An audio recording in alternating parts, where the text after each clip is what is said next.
Tensionet e shtuara në Europë dhe pasiguria për mbështetjen ushtarake amerikane po nxisin një rritje të madhe të industrisë së armëve. Giganti gjerman Rheinmetall ka regjistruar porosi rekord me një vlerë totale prej 55 miliardë eurosh, 17 miliardë euro më shumë se viti i kaluar. Drejtori i kompanisë Armin Paperger thotë se nuk e ka parë kurrë diçka të tillë në 35 vitet e tij të punës.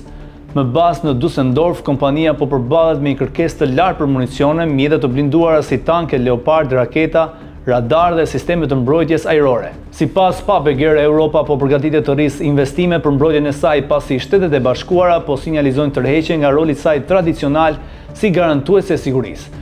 Ky është një ndryshim i madh, por në të njëjtën kohë një mundësi për industrinë europiane të mbrojtjes, e cila mund të bëhet më e pavarur, theksoi ai.